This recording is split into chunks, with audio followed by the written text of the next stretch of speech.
On this episode, brought to you by MaxEffortMuscle.com. A players only. Danny ran the show. What's up, Danny? I did indeed. Yeah. Are you an A player? Do you want to be an A player? Guess you'll find out. Yeah, Trayvon. And if you're not an A player, how to become an A player. I fuck with that. Cole? That's fucking facts. And, we talk a lot about how, we built a culture, how much it takes time, how much, again, the sauce is in the process. Hell yeah. Shout out to Darren Hardy, The Entrepreneurial Roller Coaster. Great book, which we referenced a lot. Mm-hmm. Let's roll to the show. We are live, Roundtable Podcast. I'm your boy Corey G, at Small Arms Danny, at Trey Speed, and the graphic gangster himself, Cole Susak. What's up, fellas? What's up? How we doing today? Oh, sorry, just retweeting the live link. Real Thank quick. you, Daniel. Yeah. Thank you. Yeah. How many followers you got now? It's pretty pitiful. Let me see. No. This is Twitter? a new account. Yes, Twitter. Yeah, we have 36 followers. Go 36 followers. Follow at Small Arms Danny. Small Arms Danny on Twitter and Instagram. Me and Danny consulted this week. We actually have a content schedule on a whiteboard right by his desk. So Yes, We don't even have a He's up in content his schedule game. for our other stuff. nope, but Small Arms does. yeah, there's some pretty cool office pics that are coming soon. So Yeah. stay tuned. Yeah, we got it. I like that you're involved in social media, Daniel. Yeah, it's quite a stretch. Let me tell you. Yeah. But it's not, because your alter ego is fun, which is It the is small. fun, yeah. Exactly. Yeah. So Still trying to find a shirt that fits. So that's good. Well, Danny's gonna run the show today because Danny texted me and said he had an idea, and then when he said he had an idea, I said, "Well, fuck, that means you're running the show." good talk. All right, Yeah. Danny. So take it away. Let's hear it. Happy Flex Friday, everyone. Yeah, same to you, buddy. Yeah. So there's a book that you referenced a long time ago that I just put on the back burner. I hadn't read it yet or whatever, and so I'm in the process of reading it right now. What book is it? On audio is the Entrepreneur Roller Coaster, Oh, the Darren yeah. Hardy book. Mm-hmm. Yeah. So I am what am I? Chapter 4 right You read now. that one, Cole? You listened to it? I've listened to parts of it, yes. Yeah. Okay. Yes. Trey, you So- haven't, have you? Yeah. I'm on chapter 4 right now, and kind of the part that is kind of sticking out and among our conversations almost every single day is it's called A Players Only is this section, and what that actually really means. Sure. So I kind of wanted to get, that's kind of the start of it. So what do you guys, when you hear that term and the team that we have, what do you, and the people that have come and gone, how do you guys think about what it takes to be an A player in an organization? Yeah, so I don't think I was really super aware of this till the MP days, right? Because I didn't really work with a lot of people. So when you're an entrepreneur, but also a sole proprietor, which is what I was, which is just me. I'm the business, like a barber, right? So I don't really have to work with a lot of people, and I didn't have content team and guys. It was just me in the gym working with clients. So you don't really get a chance to you're the A player, or you hope to be, right? Mm-hmm. So then you don't realize what you are willing to do based around comparative to other people, because you don't really work with anybody. So then when I get in the environment at Muscle Farm, I still don't really work with anybody except for Brad, who's also an A player, right? And it's then even when I'm getting down to content, then I have to start, when content starts really blowing up, I have to add some other people. Then I start to notice, wait a second, the way I operate and the way they operate is different. It's really the first time I was aware of it, because I never worked in a corporate environment my entire life. Yeah. Now I saw people that worked hard and didn't work hard into mine and stuff like that, but that's a little different, I guess, with manual labor or whatever. Maybe not. Maybe it's the same. But anyway, so then I started realizing how many real A players do we really have?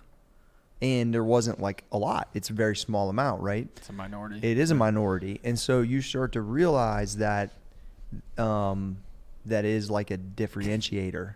And then to combine a bunch of A players together is really difficult because of ego and their aspiration, to be able to manage it all. Because if you really believe in yourself all the way, you really pretty believe you can do whatever you want, right? So it's then I was I'm going to do, this is what my thought was.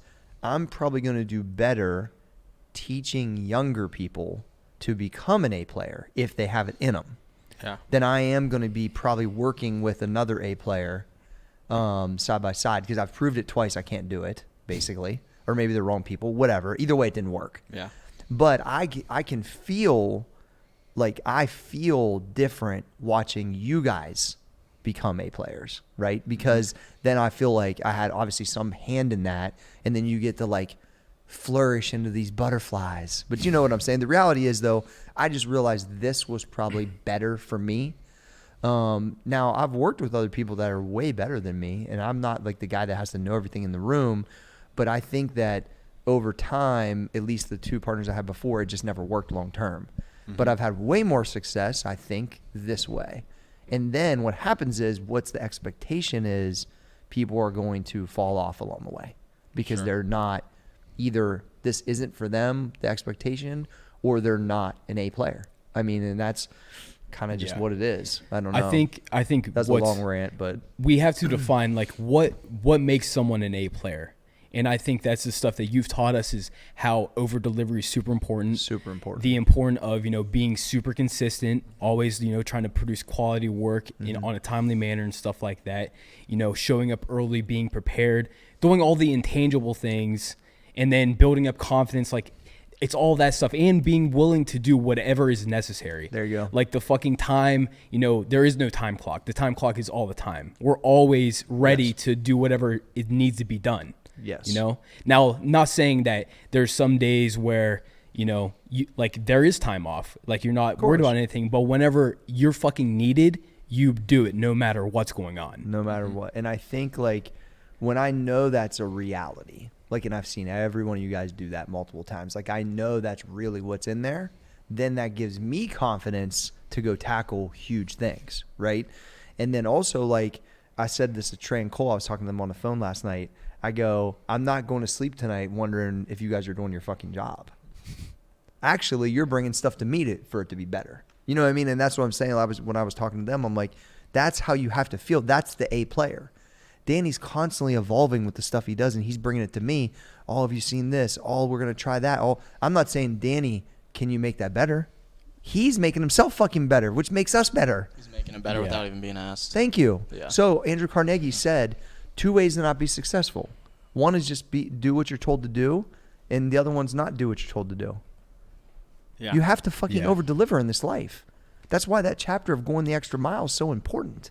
Like, if you go the extra step, that's what ensures the success. And if you aren't willing to do that, you can't be a fucking A player. Mm-hmm. It's just impossible.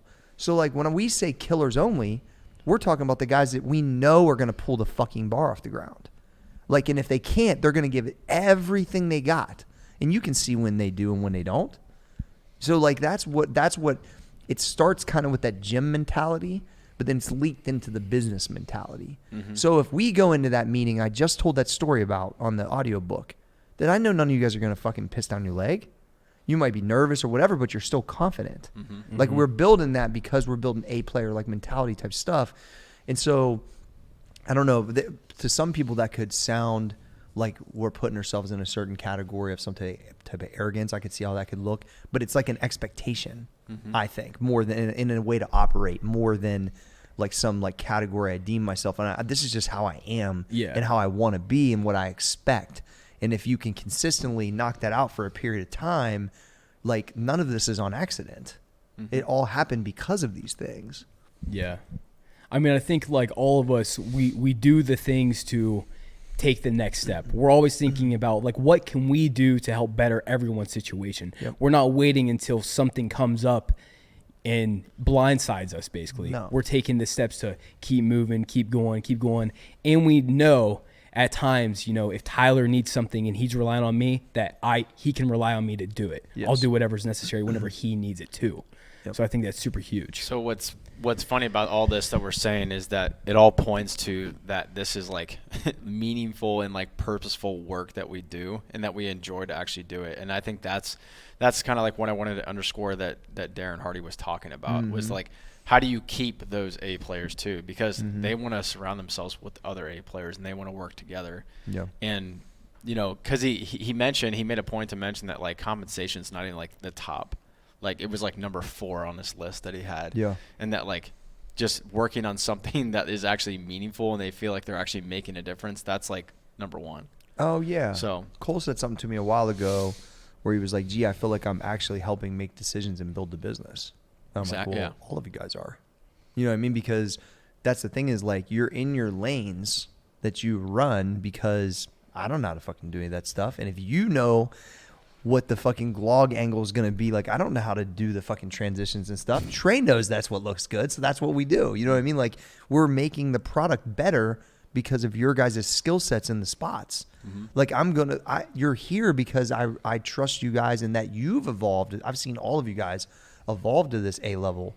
And like, when I see that, like, unless it's fucking terrible, I'm not going to say, Danny, don't send the fucking email that way.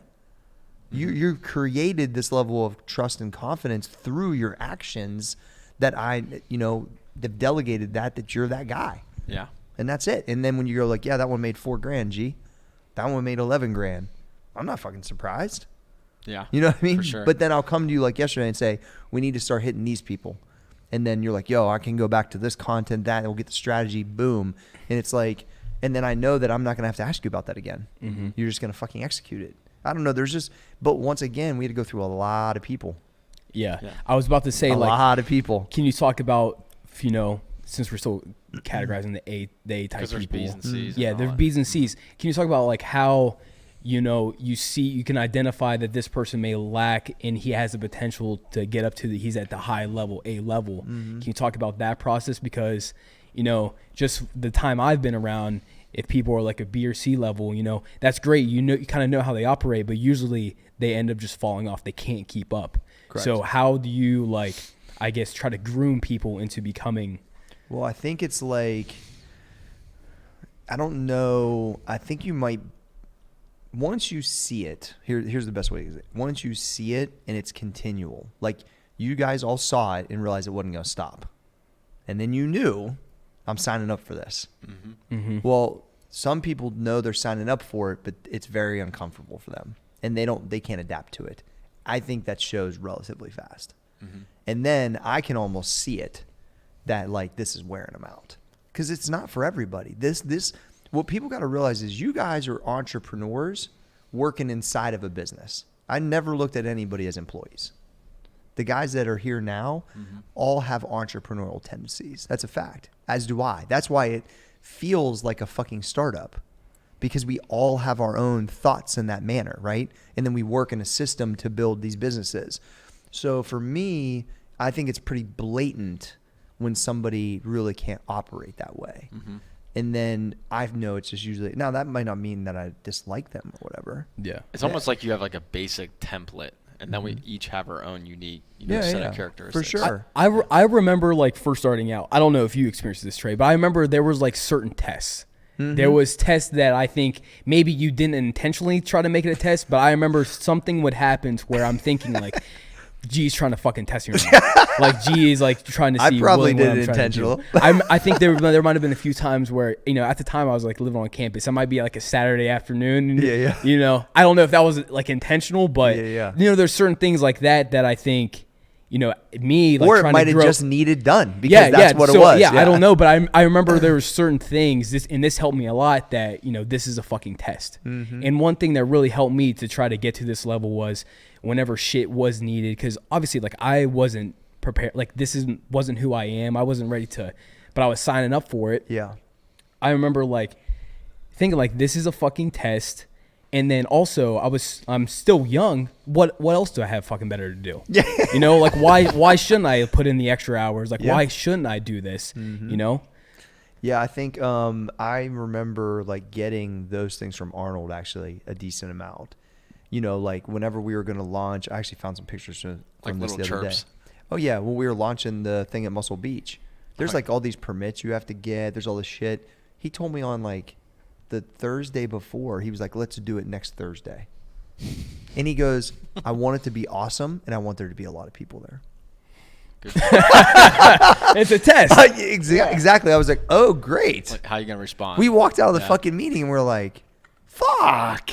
We call, and they're like, well, the permits for big gatherings, not this way before COVID, the gathering, but just to have people there for like a commercial thing, like because CT, Mike Rashad came, like it was fucking awesome, right? And yeah, like we were finishing getting the bus wrapped that had Arnold on. We had all of this stuff that was like a month out. Yeah. And we had to and then it was off. It was awesome. That's why I was calling all the stops. Bro, CT, can you bring a crew guys down there? He had never even met Arnold before. You can meet Arnold. I'm fucking in. Cut ass Corey. Cut ass Corey, I'm in. Cut ass Corey. Yeah, so me, him, and Mike Rashid were doing like fucking curls at the fucking thing. We're trying to get people hyped up. There was a gang of fucking people there, and it was awesome. But then once we got it, then it was like, okay. Then it's the next. But yeah, he used to chirp like that all the time just to see like, can these guys produce? And can it be at the level that I expect? Sure. And that's what we were like fucking stressed about it. Sure. So I would do things like that sometimes intentionally, some unintentionally, because maybe they looked intentional, but it's just what needed done. Yeah. To your point earlier, you might not have understood that yet. Like there's some things like, here's a great example. When I was gone in New York and we had the bag problem, right? You guys were here and it looked like a fucking narcos lab. Yeah. Like getting, going through all that stuff because that's just what needed done. It was like right before Christmas, right? Or right after Christmas, right before New Year's. So like it was basically we were off, is my point. But I get a video of like Tyler in here fucking going through 1,000 bags. You're in here. Like, yeah, you know what I'm saying? But it's like, but I knew because that's what needed done. That's what was going to be done. And I wasn't here. So it's like, that's like the trust that we have individually with each other, no matter what project we're working on, right?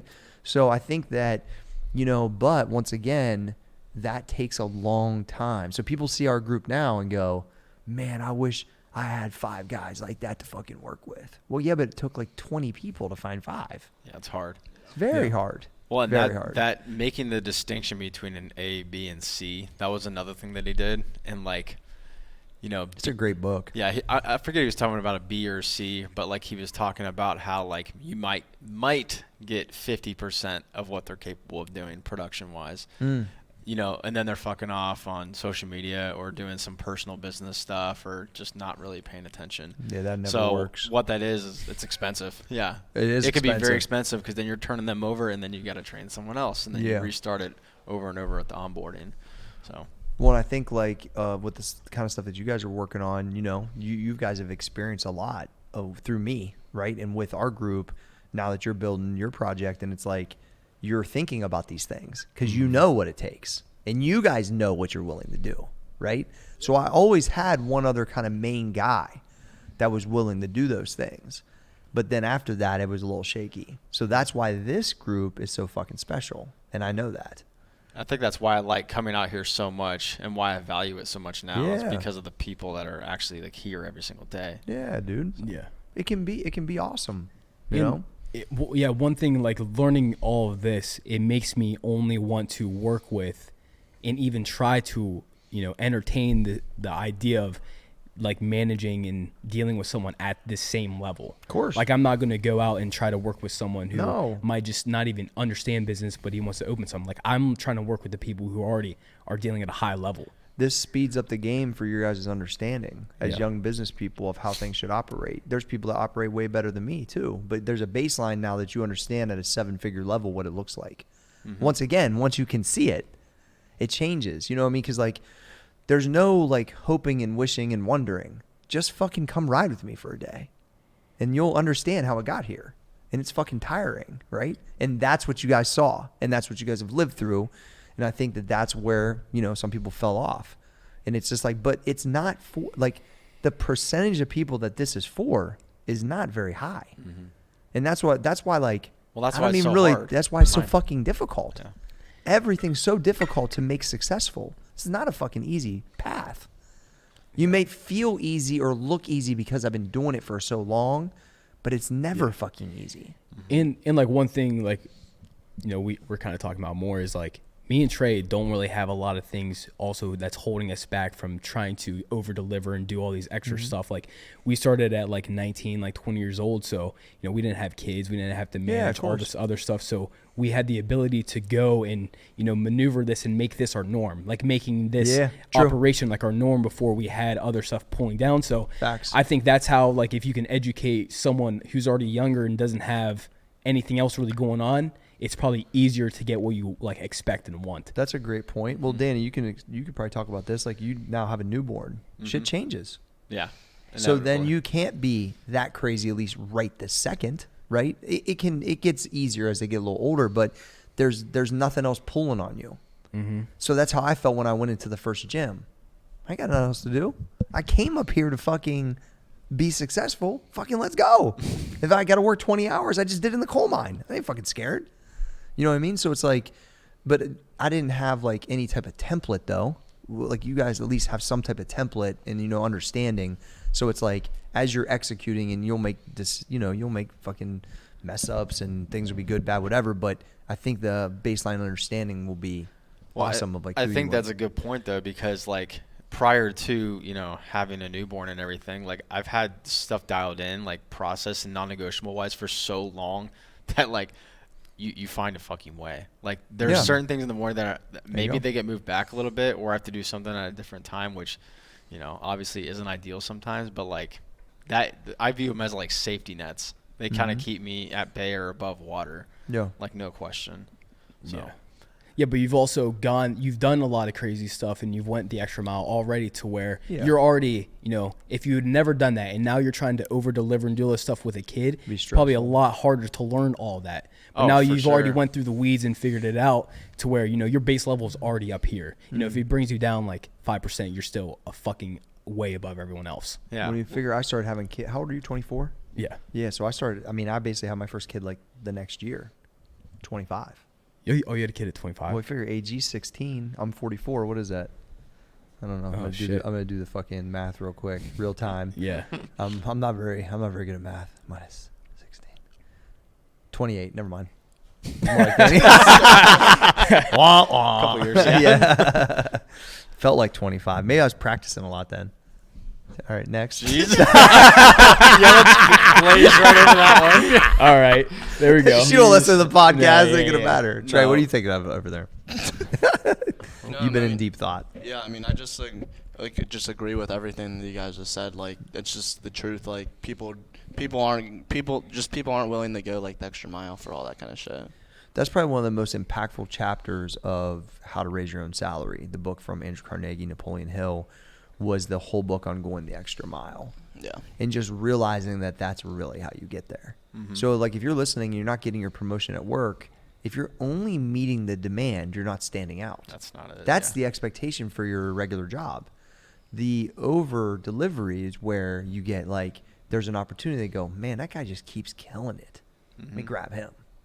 You can't hit the minimum. You cannot hit the minimum. And that was so funny when I first read that thing from Napoleon Hill and Carnegie. It didn't even make sense to me. I was like, wait, you only do what you're supposed to do, or you don't do what you're supposed to do. I was thinking, what? And then I was like, oh, then you have to like, you know, do more. And that's, you know, that's the thing. That's why even with like the customer service, if we have something super fucked up, I try to make sure and call the person personally. I try to do something that would blow their mind to the point to where they can't think that way anymore about it. Shock and awe.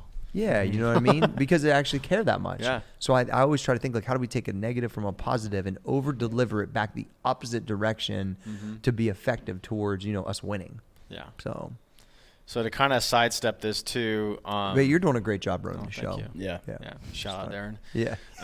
Shout out Danny. Shout out Small Arms. Shout out Small Arms. I mean, you've kind of talked about it before, and we've all talked about like the culture and startup feeling or whatever you want to call it. But how do you guys like think about like culture? Is it just a buzzword to you, or do you guys like think about the people here, like, or like how do you guys process that? Well, I feel like through the are you trying to build a certain type of like culture, like consciously, or are you just kind of like I think I know the answer. Well, I think it was unconscious, like my jumper, but I think it was like Treadway. Shout out Treadway.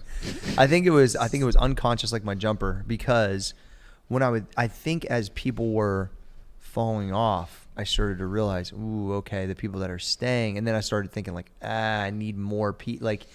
And then I think it was the way it felt. So honestly, and you know what, about a year ago, like the first like few weeks in the office when there was like that big change, then I think I knew what culture was. Now I know what culture is in the gym. Sure. Yeah. But I don't think I ever experienced it in the office the same way. Not fully. Maybe pieces of it. But full blown, all in, like I felt, and I'll tell you even with the gym, because there was other people at the gym I didn't think had business being at the gym. That's why we made it fucking private. Now the cultures, what I saw this morning, what I see most of our big heavy days, that's the fucking culture. So I would argue that I didn't really have our full culture till we moved into this building. Yeah. Does that sound right? Yeah. All the way, at least from my perspective, For right? sure. In this brain. Yeah, there's a lot of like intangibles at play, you know, like a lot of two-way streets and like everybody like wanting to help each other. And there's no, Yeah. you know, That's why it's so hard to build. I take it in as, you know, like a winning championship team's locker room. Yep. Right. 100%. They have, you know, probably the Patriots, Ohio State. You go in there and you feel a level of energy about what's happening. Everyone feels excited and stuff like that. And that's like now like trying to protect that to where if someone isn't on the same level or someone's not feeling that same way, like how can we get that back? Or doesn't like, have that attitude, you know, that daily attitude. Yeah, that's like we don't want to lose that. So that's the easiest way. And, you know, if someone's never experienced that, once you really feel it and you feel the energy, you feel the momentum, you know, you got those like little tingles in your fucking body about what's going on. You want to fucking protect that. Yep. Like that's in my mind is everything now like we're doing and how I'm operating is, am I disrupting what's happening? Yeah. And I like that's like at the forefront now. Yeah, I feel that. Well, and even just the way the facility's evolving with like even like seeing Dustin and Brian like in the there's a 20-person sauna fucking sitting outside, the recovery like everything is based around our performance, our mental game in here, us getting fucking better, all the ideas. Like this is like a dream for most people. Just straight up. yeah. And a dream for me. The way we're operating all in the same. So like all of this stuff is what I always hoped it could be. And now we're living it. So yeah, the protecting it's really important, which is why I've told all of you fucking guys, I don't really want more people, to be honest. We just need more people to get the orders out eventually. You know what I mean? But at the end of the day, like we're protecting the environment because as this thing grows up, like it's about to grow up, we're just going to fucking get paid more and eat. We don't need a whole bunch more people. Yeah. We got a bunch of fucking killers in here. Yeah. And see, and just like that makes me consciously think about who I'm like associating with and dealing business with, because if someone comes in, they're not up to standard or there's just one little interaction, it could completely fucking disrupt what's going on. Yeah, for sure. Yeah, he mentioned Steve Jobs with hiring people too, and he wanted to hire people that wanted to do the best thing for the company, like not the best thing for him or the best thing for you, but like, and I truly think that's what we fucking have here, you know. Well, and I always want other self-interest for you guys too. That's the thing is like I have multiple things going on. I don't only eat in one spot. You know what I mean? And that's the thing. Like I always try to take that approach that with my businesses, I can offer some type of stability for individually you guys to know your bills are going to get paid and we can grow that from there. And then you have the agility to also grow your own projects. As long as they're not fucking killing mine, you know, it's all fucking, but it's always been good communication with that. So it's like, once we understood that and then some of you guys got equity and there's new stuff going on, it's like everyone's owning stuff. We're building it together and I'm able to leverage the shit that I've built all these years. You're able to leverage your new knowledge I don't fucking know. And that's how it continues, where everyone's like eating at an entirely different level than what was even possible before. Because it's just a whole different mentality. For sure. Once again, I don't want to be the only dude with money. It's the fucking truth. I just don't. Yeah. It's no fucking fun. I want everybody to fucking have cash. You guys are going to have cash way sooner than I did. It's just a fact. Because of the situation that's going on. So like to me, when you start to realize that, dude, I can pay my rent next month. Like it's not about that stuff anymore. Now it's about the cultivation of what's actually going on, because you guys have already showed yourself to be these type of dudes, right? Everybody that's in here is like that. Yeah. So that's the kind of thing, like I'm taking more pride in that now than maybe anything. For sure. Just because if that grows, everything grows. Like when we talked about the numbers that we're doing, you know, right now, and I was like, fuck, we could do that all year. I ain't scared of that. No, and no one was. And that'd be a pretty serious amount of growth for max effort, right? And we were talking about that. Same with the podcast. All right, we had to go do a live show tomorrow. Well, it comes back to why I guarantee why we could not? fucking do it. Where are we doing it at? It'd be we fucking at Scully's. amazing. We Yeah. at Scully's. Where we at? Why not? Yeah. I ain't fucking scared. Yeah. We're out here doing reps. We're live right now. That's what I'm saying. So like, we're preparing ourselves for those opportunities. It's just a matter of time. The A players only. Yeah. Fuck yeah. You want to cap it right there? Yeah, it's Yeah. good. Yeah, that gives us time. Yeah. You got anything else? Cool. Nah, man. I think it was good. Trayvon? Yeah. I think You this guys is said everything I Yeah, wanted. traded have to talk much. this is like one, you need to listen to this and say, am I an A player? Am I dealing with people who are B players? How can I groom them? And then if you feel like you're acting like a B player right now, are you willing to take what is necessary to become an A player? Yep. Assess your situation and then assess the culture. Try to cultivate a culture like, Ben Treadway's buddy, he was talking about how cultivating culture is pretty hard. So this is just something that it takes a lot of time. Yeah, hell yeah. No, of course it does. All right, well, shit. I'm your boy, Corey G. That's at Small Arms Danny, at Trey Speed, and the graphic gangster himself. This is the Roundtable Podcast. We are out.